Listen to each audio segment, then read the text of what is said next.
ഒരുപക്ഷെ എനിക്ക് തോന്നുന്നു നമ്മുടെ കുർബാനകൾ പള്ളികളില് മുടങ്ങാൻ ഒരു സാഹചര്യത്തിലും നമ്മൾ ഇടവരുത്തരുത്. നമ്മുടെ കുർബാന കൊണ്ട് ജീവിക്കുന്ന ഒരു ജനതയുണ്ട് നമ്മുടെ കയ്യില്. അവരുടെ ബാറ്ററി പവർ പോയിന്റ് ആണ് ഈ അൾത്താരയും ഇവിടെ മുറിക്കുന്ന വചനവും ഇവിടെ പങ്കിടുന്ന അപ്പവും. അത് ചെയ്യാൻ നമുക്ക് മാത്രമേ അധികാരമുള്ളൂ. അത് വേറെ ആർക്കും ചെയ്യാൻ അധികാരമില്ല. അതുകൊണ്ട് തന്നെ നമ്മുടെ കുർബാനകള് മുടക്കം കൂടാതെ ജനങ്ങളുടെ ആഗ്രഹത്തിനനുസരിച്ച്, ജനങ്ങളുടെ ആവശ്യത്തിനനുസരിച്ച് ചെയ്യുന്ന ഒരു സംസ്കാരം നമ്മൾ വളർത്തണം. മൂന്നാമതായിട്ട് സഭ ഈ അർത്ഥം നമ്മുടെ സഭയാണ്. ദേവാലയം എന്ന വാക്കിന്റെ മൂന്നാമത്തെ അർത്ഥം സഭയാണ്.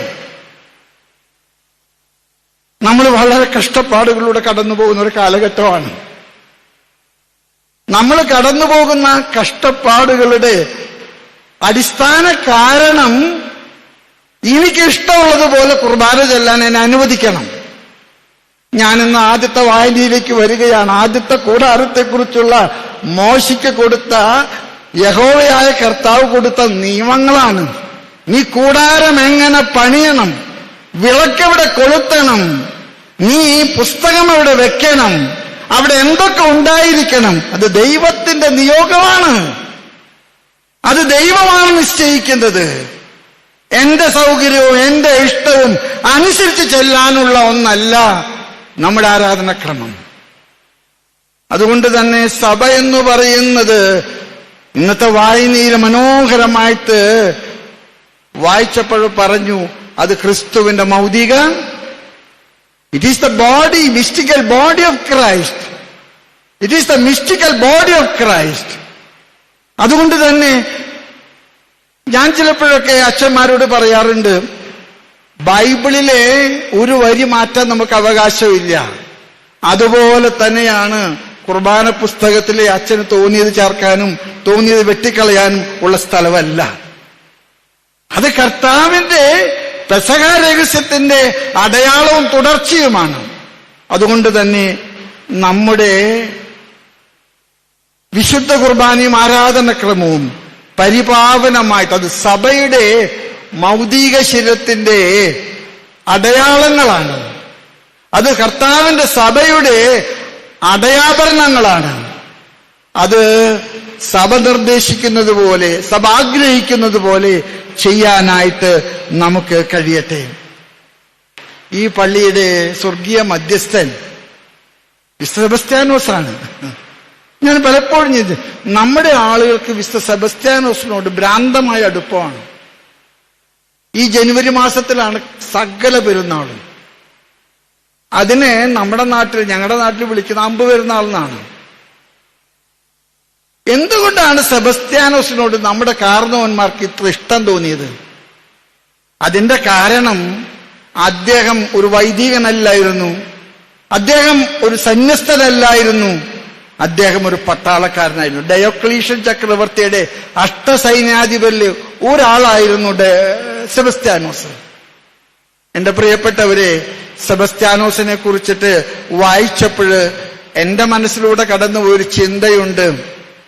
തന്റെ ജോലിയായിരുന്നു തന്റെ സുവിശേഷ പ്രഘോഷണം. His profession became a means to profess his faith. His profession became a means to profess his faith. നമ്മുടെ കാർന്നവന്മാരെ സെബസ്ത്യാനോസിനെ ഇത്ര ഭ്രാന്തമായിട്ട് കൊണ്ടു നടക്കുന്നത് അവരുടെ മുൻപിൽ സെബസ്ത്യാനോസ് വെക്കുന്ന ഒരു ചിത്രമുണ്ട്. ആ ചിത്രമുണ്ടല്ലോ, സ്വന്തം ജീവിതാവസ്ഥ, ഞാൻ ഡോക്ടറാകാം, സാരമില്ല, പക്ഷെ എന്റെ വൈദ്യപരിശോധനകള് അത് ദൈവത്തിന്റെ ജോലിയാണ്. തൃശൂർ ജൂബിലി മിഷൻ ഹോസ്പിറ്റൽ 60 കൊല്ലം ജോലി ചെയ്ത ഒരു ഡോക്ടറുണ്ട്, അച്ഛൻ എടംവാൽ, പാഴ്സിയാണ്.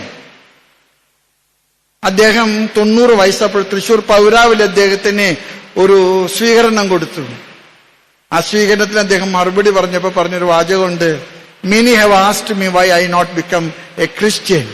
എന്നിട്ട് അദ്ദേഹം പറഞ്ഞു, ഞാനൊരു ക്രിസ്ത്യാനിയാണെന്ന് നിങ്ങൾ സമ്മതിക്കില്ലെങ്കിൽ പോലും I bet and assure that I am a better Christian than any of you.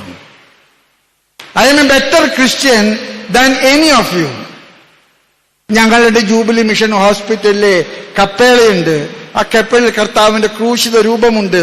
അതിന്റെ അടിയിൽ എഴുതി വച്ചിരിക്കുന്ന വാക്കുകൾ അദ്ദേഹത്തെ സംബന്ധിച്ചിടത്തോളം അദ്ദേഹത്തിന്റെ വേദപുസ്തകമാണ്. He has no hands except yours. അവന് നിന്റേതല്ലാതെ കരങ്ങളില്ല. അദ്ദേഹം മരുന്ന് സ്ക്രിപ്റ്റ് രോഗികൾക്ക് കൊടുക്കുമ്പോൾ രോഗിയോട് പറയുന്നൊരു വാചകമുണ്ട്, The doctor and medicine may go only half the way. God alone can take you whole the way. അദ്ദേഹം പറഞ്ഞു, ഞാൻ എന്നെ കാണുന്ന ഏത് രോഗിയോടും, അവൻ ഹിന്ദു ആകാം, മുസ്ലിം ആകാം, അവൻ മതമില്ലാത്തവനാകാം, നിരീശ്വരവാദിയാകാം, പക്ഷെ ഞാൻ ഈ സ്ലിപ്പ് കൊടുക്കുന്നതിന് മുമ്പ് അവനോട് പറയും, doctor and medicine may go only half the വേ.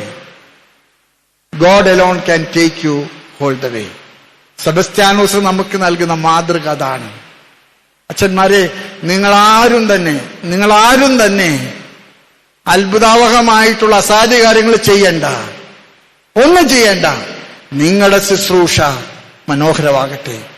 ഞാൻ അച്ഛന്മാരുടെ ചരമപ്രസംഗം നടത്തുന്നതിൽ എപ്പോഴും ശ്രദ്ധിക്കുന്ന ഒരു കാര്യമുണ്ട്. അച്ഛന്റെ മൂക്കിലെ ശ്വാസം നിലച്ചതല്ല മരണം. അച്ഛന്റെ കയ്യിൽ കൊടുത്തത് മുഴുവൻ കൊടുത്തു തീർത്തപ്പോഴ് അദ്ദേഹം കടന്നു പോകുന്നതാണ് മരണം. ഒരു അച്ഛൻ മരിച്ചിട്ട് ബാക്കി വരുന്നതെല്ലാം തന്നെ അച്ഛന്റെ നരകത്തിലേക്ക് പോകാനുള്ള സർട്ടിഫിക്കറ്റുകളാണ്, കൊടുത്തു തീർക്കാനുള്ള വിളിയാണ്. ഞാൻ എന്നെ കേൾക്കുന്ന സമർപ്പിതരോടും എന്റെ പ്രിയപ്പെട്ട ആത്മാരോടൊക്കെ പറയാൻ ആഗ്രഹമുണ്ട്, നിങ്ങളായിരിക്കുന്ന അവസ്ഥയിൽ, നിങ്ങൾ ചെയ്യുന്ന ജോലികളിലെ കർത്താവിന്റെ സുവിശേഷം പ്രസംഗിക്കുക. എന്നെ കണക്ക് പഠിപ്പിച്ച മാഷാണ് ഏറ്റവും കൂടുതൽ തല്ലിയിട്ടുള്ളത്.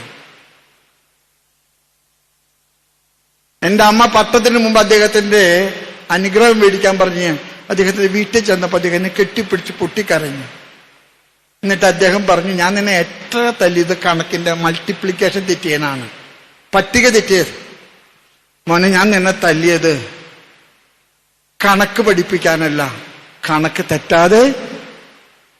തെറ്റാതെ ജീവിക്കാനാണ്. A teacher can do that. ഞാൻ റെയിൽവേയിൽ യാത്ര ചെയ്യുന്ന സമയത്ത് TTR എനിക്കൊരു സ്ലിപ്പ് തന്നു. അതിൽ 3 വാചകങ്ങൾ എഴുതിയിട്ടുണ്ട്. God loves you, Jesus died for you, and you will be saved in his name. ഞാൻ ചോദിച്ചു, സാറ് ഗവൺമെന്റിൽ നിന്ന് ശമ്പളം വാങ്ങിച്ചിട്ട് ഈ പണി ചെയ്താ പിടിച്ചടിക്കില്ല ആളുകള്? അദ്ദേഹം പറഞ്ഞു, ഞാൻ ഈ ജോലി ചെയ്യുന്നത് എന്റെ ജോലി ചെയ്തിട്ടാ. ഈ വണ്ടിയിൽ യാത്ര ചെയ്യുന്ന എല്ലാ യാത്രക്കാരോടും ഞാൻ ഈ സ്ലിപ്പ് കൊടുക്കും. കൊല്ലത്തിൽ ഒരാളെങ്കിലും എന്നോട് പറഞ്ഞിട്ടുണ്ട് എനിക്ക് കർത്താവിന്റെ മാമോദീസ സ്വീകരിക്കണമെന്ന്. ഞാനൊരു മിഷണറിയാണ്. Central government all India railway has appointed me in the railways ticket checker, but Almighty God has appointed me in railway to give tickets to all the people to heaven. സെബസ്ത്യാനോസിന്റെ മാതൃക നമുക്ക് ഉൾക്കൊള്ളാം. മക്കളെ, ഞാൻ ഇനിയും ദീർഘമായി സംസാരിച്ചാലേ മോശമല്ലേ? ഒരിക്കൽ കൂടെ നിങ്ങൾക്ക് എല്ലാവർക്കും ഞാൻ ഈ ദിവസത്തിന്റെ മംഗളങ്ങൾ നേരുന്നു. നമ്മുടെ സഭയ്ക്ക് വേണ്ടി നിങ്ങൾ പ്രാർത്ഥിക്കണം. മെത്രാന്മാർക്കോ നമുക്കൊന്നും ചെയ്താലേ തീർക്കാൻ പറ്റാത്ത വിധത്തില് കുഴഞ്ഞു മറിഞ്ഞതാണ്. പക്ഷെ ദൈവത്തിന് അത്ഭുതകരമായിട്ട് ചെയ്യാൻ സാധിക്കും. പത്രോസിനെ മുഖ്യ അപ്പസ്തോലനാക്കുന്നതിന് മുൻപ് കർത്താവ് പറഞ്ഞടാ നീ പിടിച്ച മീൻ കൊണ്ടുവരാൻ പറഞ്ഞപ്പോ പത്രോസ് പറഞ്ഞു, ഞങ്ങൾ പകലന്ത്യോളം പിടിച്ചിട്ട് ഒരു കൂരി പരലിനെ പോലും കിട്ടിയിട്ടില്ല. കർത്താവ് പറഞ്ഞു, പോട്ടെ, നിന്റെ അധ്വാനം പോട്ടെ, നീ ഇപ്പൊ പോയി വലയെറിയേ.